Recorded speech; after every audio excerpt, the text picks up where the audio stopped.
9 justices, 0 dissents, every single one, conservative and liberal alike, agreeing on something that directly affects the constitutional framework protecting your right to keep and bear arms. That does not happen often. And when it does, it sends a shockwave through every lower court in this country, through every state legislature pushing gun restrictions, and through every federal agency that has been treating the Second Amendment like a suggestion rather than a guarantee. I'm Sarah, 5 years in the firearms industry, and what just came out of the Supreme Court this morning is the kind of ruling attorneys will be citing for the next 20 years. This is Firearms Law Advisor. Stay with me through every single minute because by the end of this breakdown, you are going to understand exactly what the court did, why it matters, and what comes next for your rights. Before we go any further, subscribe to Firearms Law Advisor right now and turn on every single notification. The Supreme Court is not done this term.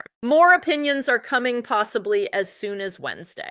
When they drop, I will be the first one breaking them down in plain language that actually explains what it means for your rights. Hit that subscribe button. Hit that bell. After you subscribe, drop Firearms Law Advisor in the comments right now. I personally go through every single comment and will thank you directly. Now let's get into what just happened. To understand why today's ruling is as significant as I am telling you, you need to understand the legal battlefield it just landed on. For the last several years, the Second Amendment fight has been moving on 2 parallel tracks simultaneously. And both just got hit by what the court did this morning. The first track, the fight over who can legally own a firearm. Specifically, the ongoing legal war over the federal felon in possession statute and whether a lifetime ban on gun ownership for certain categories of people passes constitutional muster under the Bruin framework the Supreme Court established in 2022.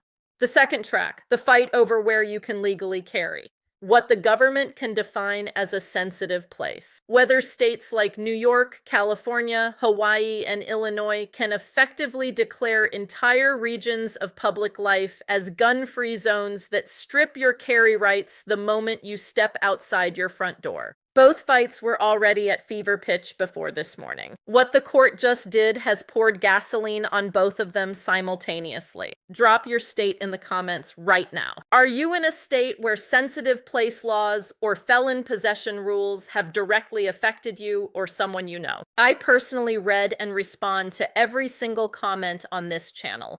Let's start with the felon in possession fight, because this is where the court's most strategically significant move happened. The case is Beard versus United States. Write that name down. You are going to be hearing it constantly over the next several months. Here is what makes this case more powerful than it appears on the surface. The court agreed to hear it on a very specific and technical question, whether a 1993 precedent called Stinson versus United States is still valid law. Here is why that matters. When someone is sentenced for a federal gun crime, judges are required to defer to commentary published by the United States Sentencing Commission when interpreting what the guidelines mean. That commentary is not passed by Congress. It is not voted on by elected officials. It is written by unelected bureaucrats, and judges are currently bound to treat it as if it carries the same weight as actual law. What the Supreme Court is now examining is whether that deference requirement is constitutional, and whether judges should have independent authority to interpret sentencing guidelines based on actual text, rather than administrative commentary that nobody voted for. If the court strikes down Stinson's deference, every single federal judge in this country regains independent interpretive authority over how gun laws are applied at sentencing.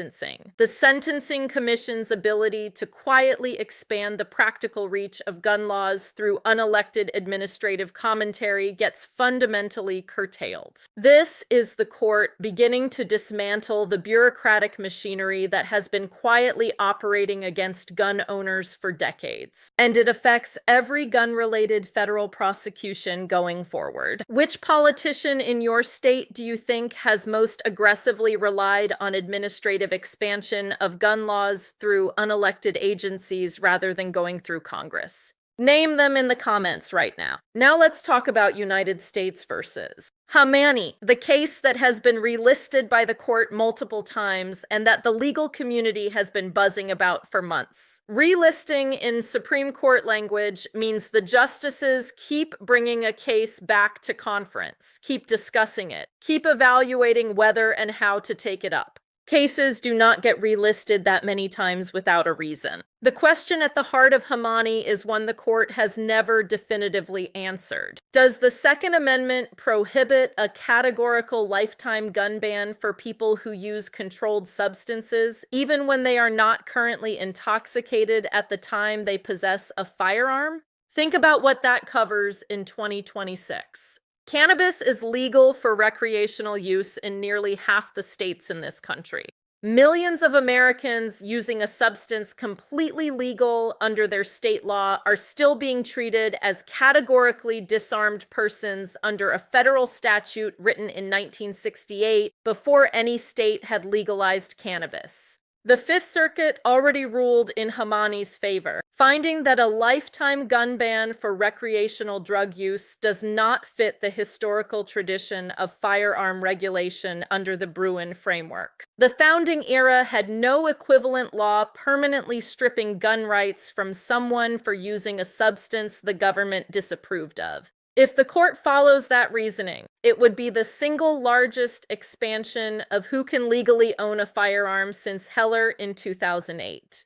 Millions of Americans could get back a constitutional right that a 1968 federal law took from them based on conduct now perfectly legal where they live. And then there is the sensitive places fight, the one that today's orders list has set up for what could be an explosive Wednesday ruling. After Bruin struck down New York's concealed carry licensing scheme in 2022, states did not back down. They came back with sensitive place laws so expansive they effectively recreate the same result. If you live in New York City, the list of designated sensitive locations is so comprehensive that the right to carry in public is theoretical rather than real.